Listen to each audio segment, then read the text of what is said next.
There's a story about a very young, enthusiastic United Methodist pastor, just right out of seminary, and his first appointment is to a small town that's already has an established Catholic church and a Jewish synagogue. And so when he arrives, the elderly priest and the rabbi that had been there for years come up to this young pastor, and they say, we're going to kind of help you out here. And make sure that you turn to us if you ever need any help. And so one of the first things they do is they invite him to go fishing.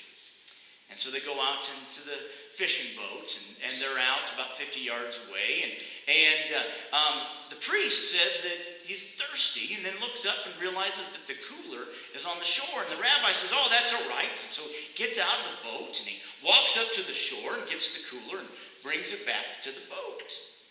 Well, a little bit later, the rabbi snags a nice trout. And they look over and they see that the net is on the shore. And the priest says, oh, that's all right, I'll go and get it. And so he gets out of the boat and he walks to the shore and gets the net, and he comes back and they grab the fish. And by now, the new young United Methodist pastor's a bit red in the face. And they start realizing they reel in the fish, but they can't quite get the hook out of his mouth. And they look over, and sure enough, they left the knife on the dock. And so the United Methodist pastor said, hey, that's all right, I'll get it. And he steps out of the boat and sinks all the way to his eyebrows. And the priest and the rabbi look at each other and he says, if we're going to help this boy out, we better show him where the stepping stones are. Oh, we're going to be doing that a bit today. We're going to be walking on these stepping stones, building upon the foundation, starting with the basics. Really.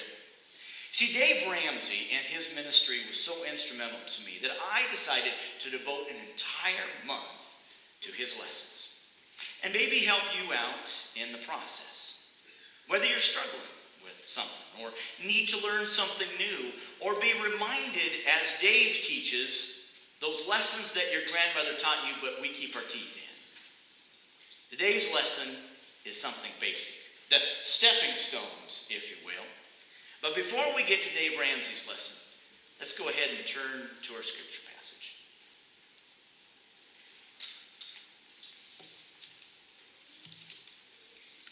Today's scripture is Job 38, 1 through 7, and 34 through 41. The Lord answers Job. Then out of the storm the Lord spoke to Job. The Lord, who are you to question my wisdom with your ignorant, empty words? Now stand up straight and answer the questions I ask you. Were you there when I made the world? If you were so much, tell me about it. Who decided how large it would be? Who stretched the measuring line over it? Do you know all the answers? What holds up the pillars that support the earth? Who laid the cornerstones of the world? In the dawn of the light that day, the stars sang together, and the heavenly beings shouted for joy.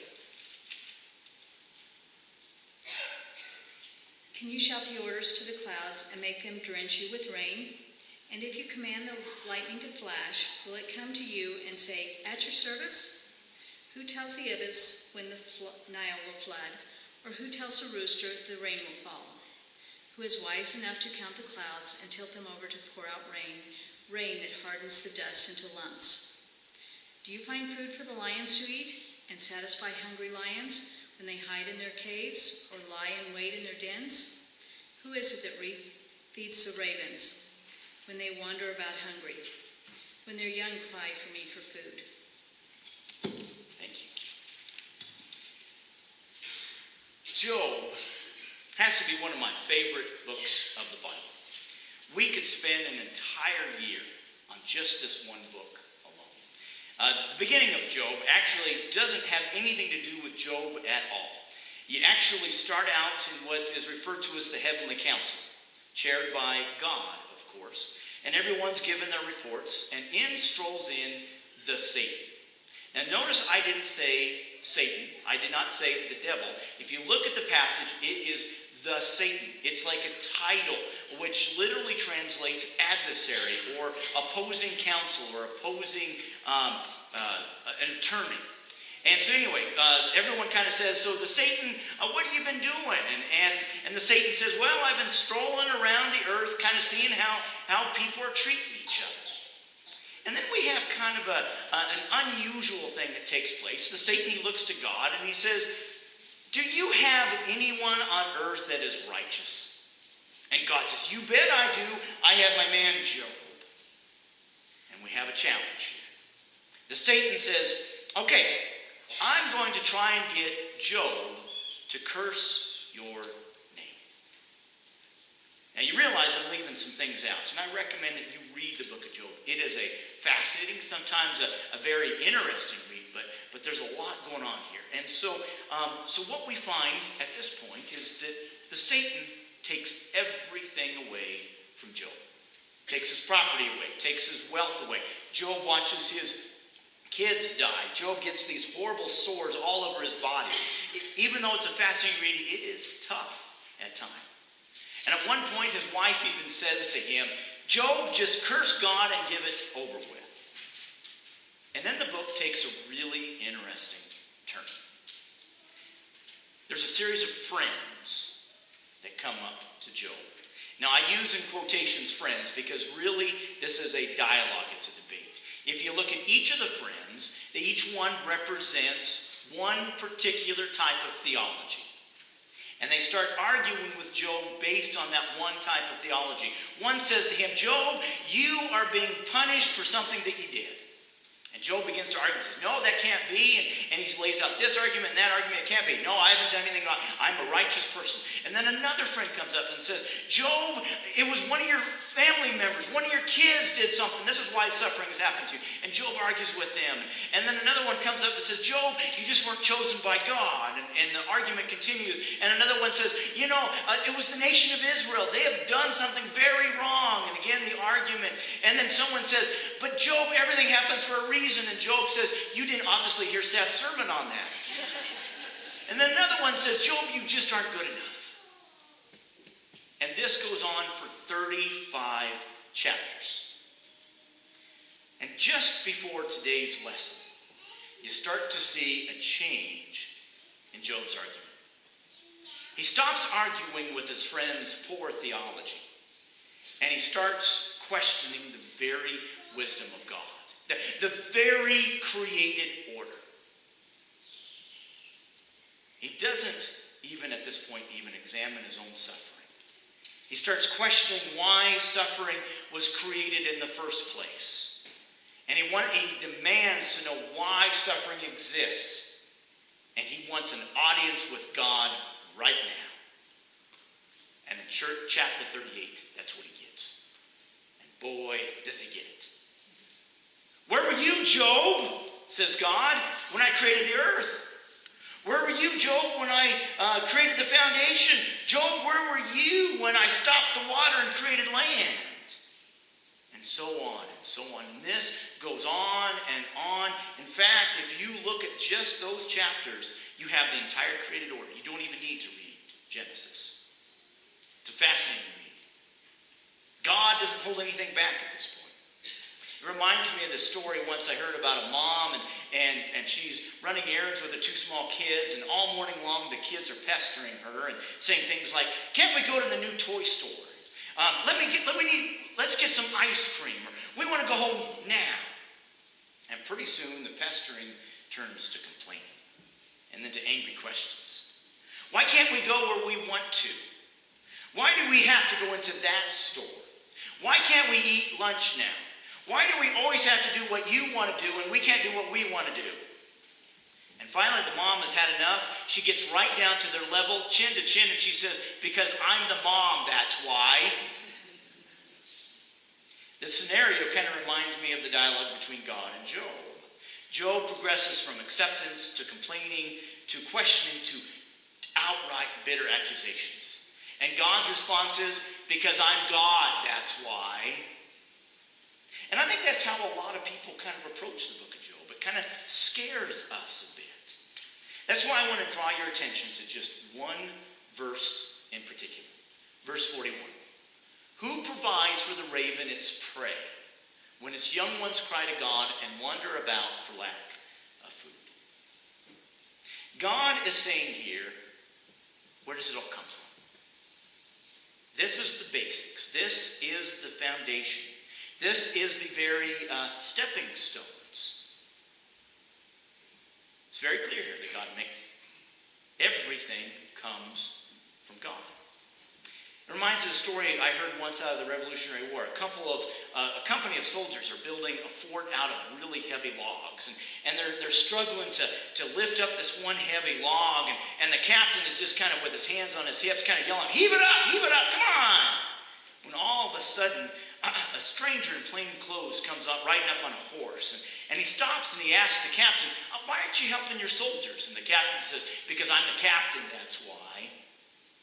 And then the stranger, he leaps from his horse, he takes off his coat, and he helps these men heave this heavy log into place. And then he turns to the captain and he says, hey, next time you need any help, just call on me. My name is George Washington.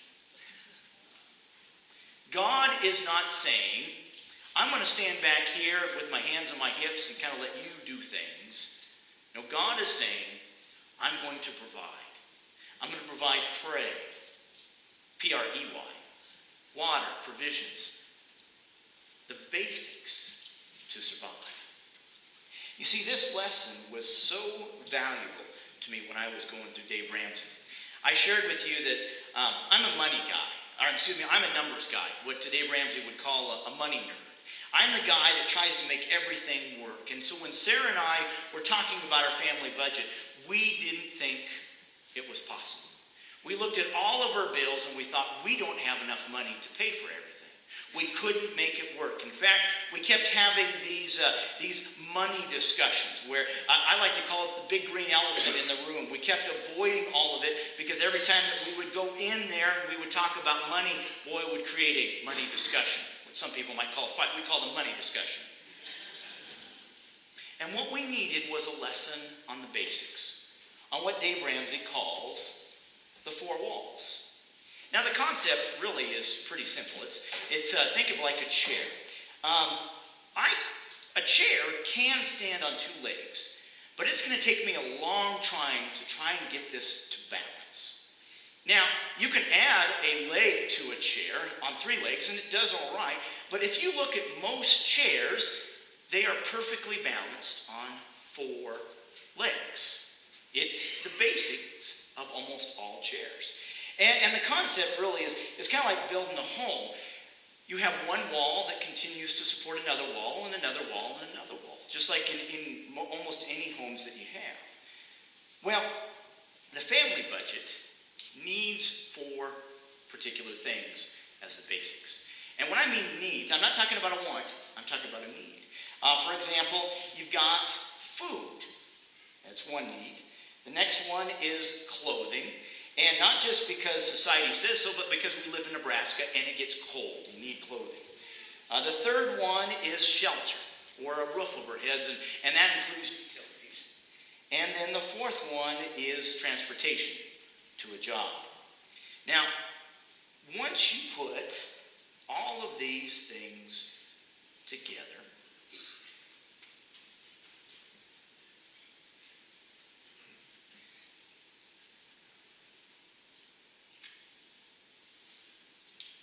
you have the basic foundation.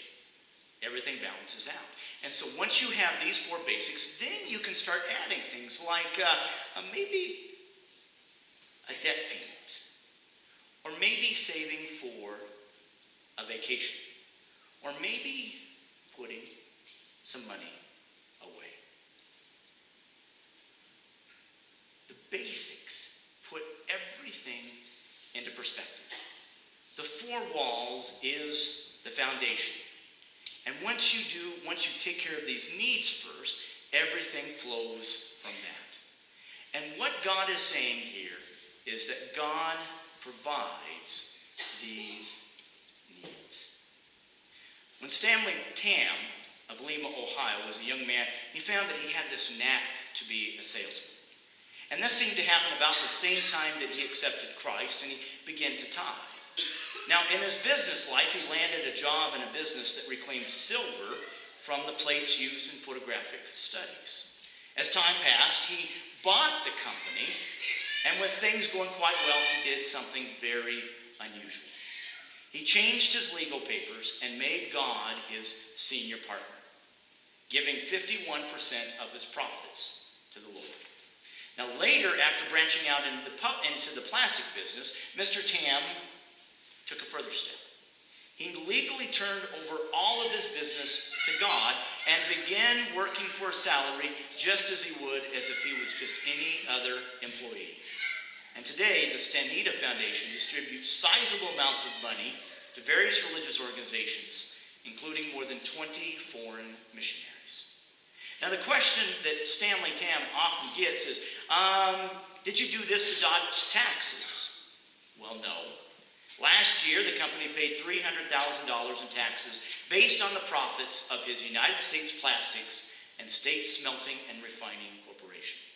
Stanley Tam is a committed member of the Christian and Missionary Alliance Church in Lima, serves on this denomination's Asian Missionary Society, and he will tell you, God owns my business.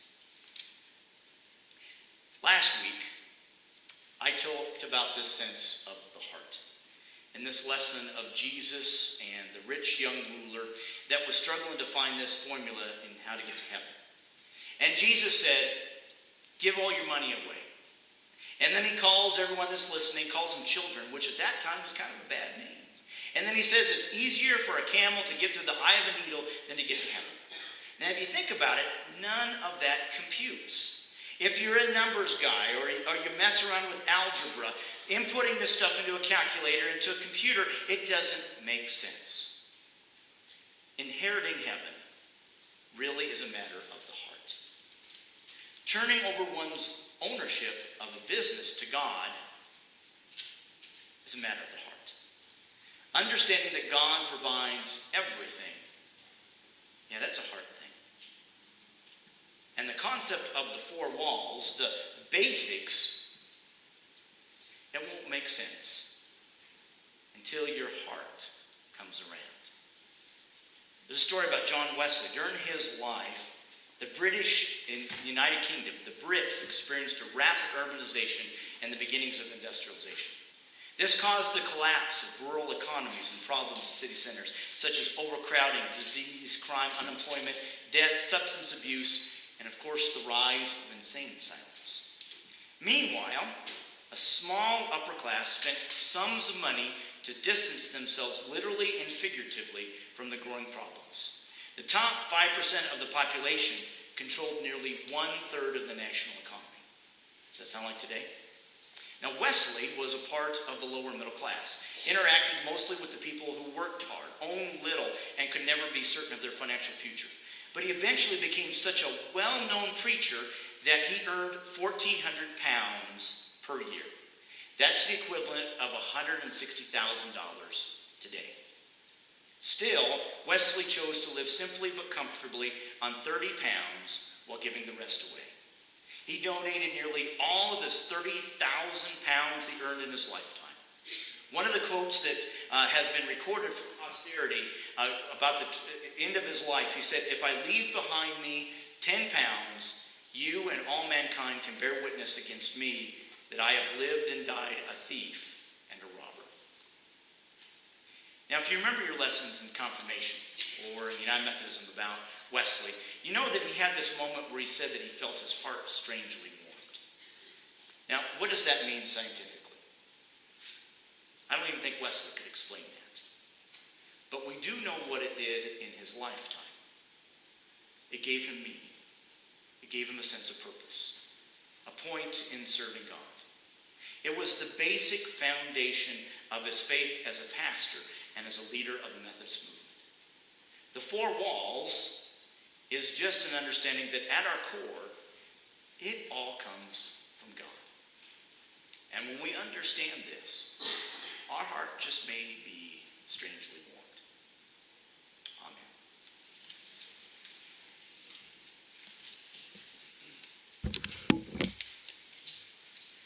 I'm going to ask our ushers to come forward. This is our